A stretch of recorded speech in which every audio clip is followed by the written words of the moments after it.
તો વિદ્યાર્થી મિત્રો, આજના લેક્ચરમાં આપનું સ્વાગત છે। આજનો લેક્ચર છે આપણો ધોરણ 12 કોમર્સ આંકડાશાસ્ત્ર ભાગ 1ના ચેપ્ટર નંબર 1 સૂચકાંકનો। આજે હું તમને લેક્ચરમાં સ્વાધ્યાય 1.3નો દાખલા નંબર 5 શીખવાડી રહ્યો છું અને દાખલા નંબર 5ની અંદર શું શોધવાનું છે તો વર્ષ 2015 માટેનો આદર્શ સૂચકાંક। આદર્શ સૂચકાંક કયા સૂચકાંકને કહેવામાં આવે છે? ફિશરના સૂચકાંકને કહેવામાં આવે છે। તો આજે આપણે ફક્ત એક જ સૂચકાંક શોધવાનું છે, ફિશરનો સૂચકાંક। તો આઈએલ અને આઈપી નથી શોધવાના, એટલે કે લાસ્પેર અને પાસે, ફક્ત ફિશરનો સૂચકાંક। કોષ્ટક એઝ ઇટ ઇઝ જેટલું બનતું હતું એટલું જ બનશે, ભલે એકલો ફિશર શોધવાનો છે તો પણ। એટલા માટે કોષ્ટકની અંદર પહેલેથી મેં ખાના બનાવીને રાખેલા છે। તો સૌપ્રથમ તો આપણે એની રકમ ઉપર નજર નાખીએ। તો દાખલા નંબર 5, દાખલા નંબર 5ની અંદર મેં કીધું એ પ્રમાણે આદર્શ સૂચકાંક શોધવાનો છે। આદર્શ સૂચકાંકમાં સૌ પ્રથમ વસ્તુ આપેલી છે, આપણને એકમ આપેલા છે, ભાવ જથ્થો, આધાર વર્ષ અને આ ચાલુ વર્ષ આપેલું છે। અહીં આગળ એકમ આપેલા છે, જો કિગ્રા, ડઝન, કિગ્રા, લીટર। સામે જથ્થામાં પણ એકમ આપેલા છે, એટલે એનો મતલબ દાખલો એકમ પરિવર્તનનો છે।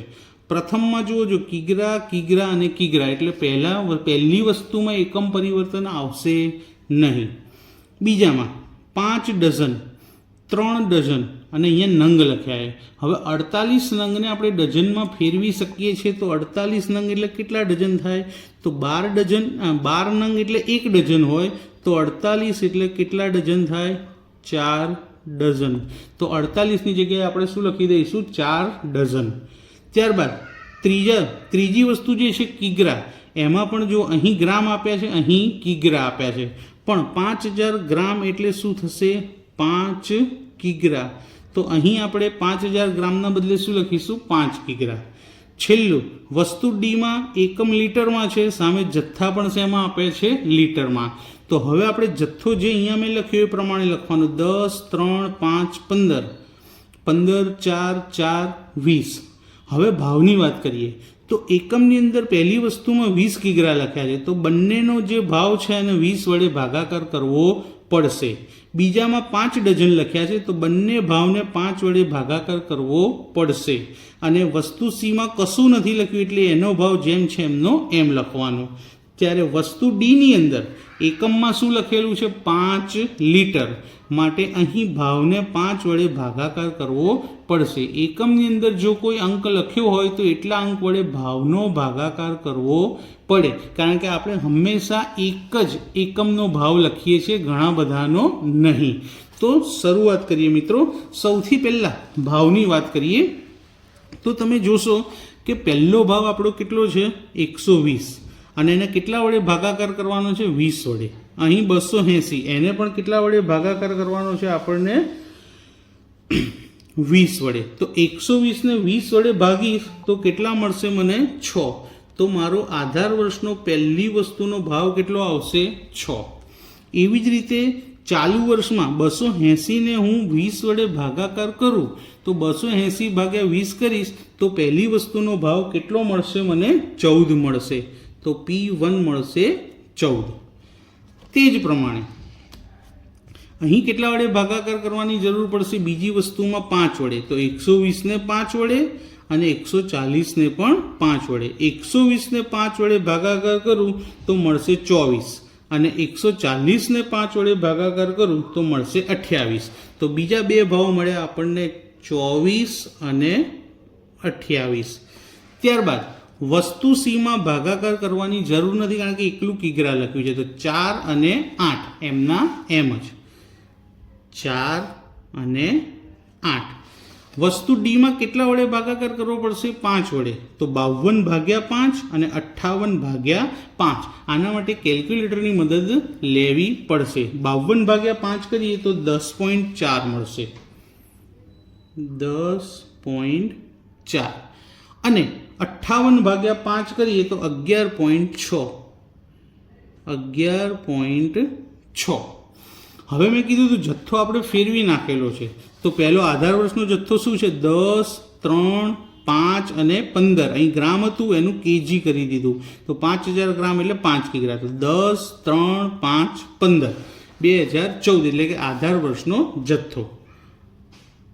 10, 3, 5 અને 15.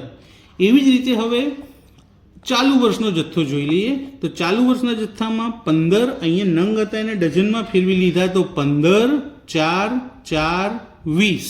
શું આવશે? 15, 4, 4 અને 20 આવશે. તો વિદ્યાર્થી મિત્રો, આપણે આધાર વર્ષ અને ચાલુ વર્ષના જથ્થો અને ભાવ શોધી લીધેલા છે. જથ્થો શોધી લીધેલા છે. તો હવે આપણે બાકીના 4 ખાના બનાવીશું, એટલે કે 1000 વાળું અને 1101 વાળું. તો પહેલા 1000 વાળું ખાનું બનાવીએ. P1 Q0 P0 Q0 આ 1000 વાળું ખાનું બની ગયું. હવે 1101 P1 Q1 P0 Q1 1101. હવે એ ખાના જે પ્રમાણે આપણે શું કરીશું? ગુણાકાર કરીશું. હવે સૌથી પહેલા કોનો ગુણાકાર? P1 અને Q0 નો. તો અહીંયા ચેક કરી લઈએ કે આ રહ્યું P1 અને આ રહ્યું Q0. તો બીજા અને ત્રીજા ખાનાનો ગુણાકાર 14 દાન 140, 28 તરી 84, 8 પંચા 40, 11.6 ગુણ્યા 15 174. હવે P0 Q0 એટલે બંને 00 વાળા. 10 ગુણ્યા 6 60, 24 તરી 72, 4 પંચા 20 અને છેલ્લે 10.4 ગુણ્યા 15. તો જવાબ આવશે 156. આ બધી જ ગણતરી કેલ્ક્યુલેટરમાં કરવાની છે. હવે બંને P1 Q1 અને Q1 નો 14 ગુણ્યા 15 210, 28 ગુણ્યા 4 112, 8 ચોક 32, 11.6 ગુણ્યા 20 232. છેલ્લે P0 Q1 એટલે કે પહેલું અને છેલ્લું 15 ગુણ્યા 6 90, 4 ગુણ્યા 24 96, 4 ગુણ્યા 4 16, 10.4 ગુણ્યા 20 208. તો 4 ખાનાનો આપણે ગુણાકાર શોધી લીધો છે. હવે આપણે એનો સરવાળો કરીએ. તો પહેલું ખાનું શું છે મિત્રો? P1 Q0. તો સિગ્મા લખવું પડશે સરવાળો કરીએ એટલે કે સિગ્મા P1 Q0. બીજું ખાનું છે સિગ્મા P0 Q0. ત્રીજું ખાનું છે સિગ્મા P1 Q1 અને ચોથું છે સિગ્મા P0 Q1. બધાનું ટોટલ આપણે કરી લઈએ છીએ.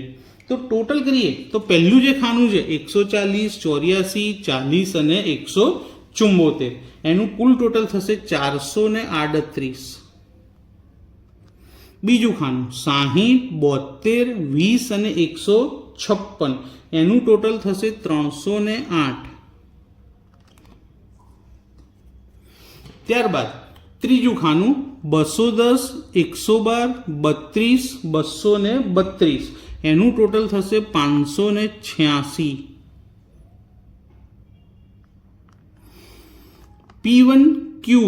P0 Q1 90, 96, 16 અને 208. એનું કુલ ટોટલ થશે 410. હવે આગળ વધીએ. આપણને કયો સૂચકાંક શોધવાનું કીધું છે? આદર્શ એટલે કોનો સૂચકાંક કહેવાય? ફિશરનો સૂચકાંક. તો પહેલા ફિશરના સૂચકાંકનું આપણે સૂત્ર લખી દઈએ. અહીંયા આપણે IL અને IP શોધ્યા નથી, તો મોટું સૂત્ર લખવું પડશે કે IF બરાબર સિગ્મા P1 Q0 છેદમાં સિગ્મા P0 Q0 ગુણ્યા સિગ્મા P1 Q1 છેદમાં સિગ્મા P0Q1 અને ગુણ્યા 100. હવે આ પ્રથમ જે આપણે સિગ્મા લખ્યા એ બધાની ઉપર વર્ગમૂળ કરવાનું, 100 ઉપર આવવું જોઈએ નહીં. તો ડાયરેક્ટ IF શોધવાનો હોય તો આ રીતે મોટા સૂત્રથી શોધી શકાશે, નાના સૂત્રથી નહીં મળે. હવે આપણે એમાં કિંમત દર્શાવી દઈએ. તો પ્રથમ સિગ્મા P1 Q0 ની કિંમત કેટલી છે? 438. તો લખીએ 438. સિગ્મા P0 Q0 ની કિંમત 308. તો છેદમાં 308 ગુણ્યા સિગ્મા P1 Q1 ની કિંમત 586 અને સિગ્મા P0 Q1 ની કિંમત 410 અને ગુણ્યા 100. હવે શું કરીશું? ભાગાકાર કરીએ. તો 438 ભાગ્યા 308 કેટલા થશે? બધાનું એક સાથે જ કરીએ. 438 ગુણ્યા 586. એનો જે જવાબ આવે એને 308 અને એને 410 સાથે આપણે શું કરી લઈશું? ભાગાકાર.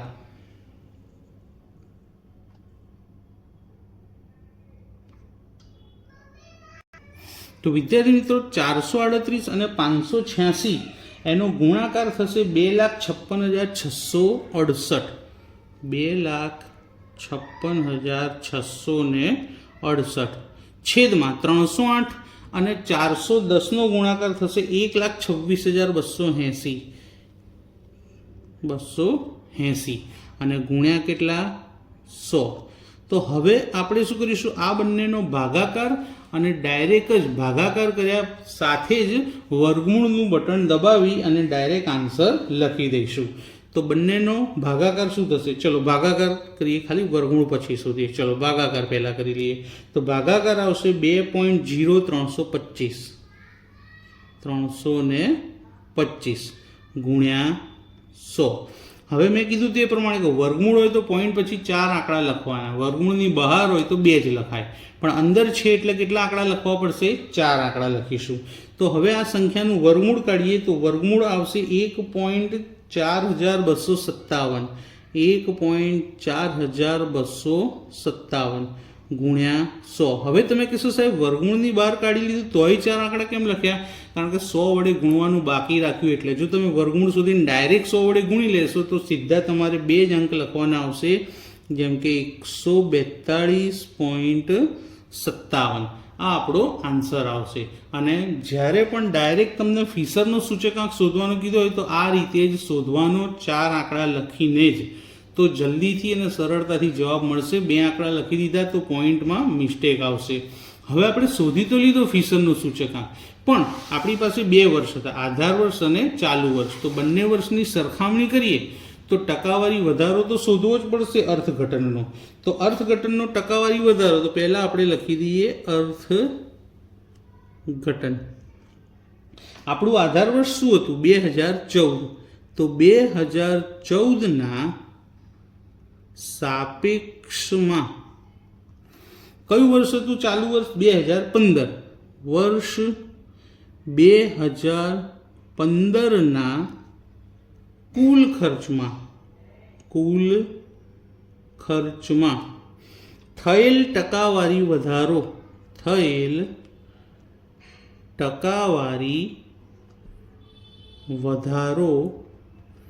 બરાબર જે આપણો જવાબ આવ્યો પહેલા લખીએ 142.57 માઇનસ 100, કારણ કે આધાર વર્ષનું સૂચકાંક 100 જ લેવાય. તો બાદબાકી આવશે 42.57%. તો 2014ની સરખામણીમાં 15ના સૂચકાંકમાં કેટલો વધારો થયો? 42.57%. હવે એકવાર ફરીથી દાખલો દેખાડી દઉં. ફક્ત શું શોધવાનું હતું? આદર્શ સૂચકાંક એટલે કે ફિશરનો સૂચકાંક. કોષ્ટક જેમ બનાવતા હતા એવું જ બનશે, કોષ્ટકમાં કોઈ ફેરફાર થાય નહીં, કારણ કે ફિશરનો સૂચકાંક શોધવા માટે પણ 1000 અને 1101 વાળા સૂત્રની જરૂર પડે જ. તો ડાયરેક્ટ ફિશરનો સૂચકાંક આ રીતે શોધવાનો અને ત્યારબાદ તેનું અર્થઘટન લખી દેવાનું. તો મિત્રો આજનો વિડીયો તમને કેવો લાગ્યો? જો પસંદ આવ્યો તો તેને લાઈક કરજો. તમે કેવો લાગ્યો એની કોમેન્ટ કરજો અને તમારા ફ્રેન્ડ સર્કલમાં, સ્કૂલમાં તમારા મિત્રોને શેર કરજો, જેથી ચેનલને સપોર્ટ મળે. Thank you.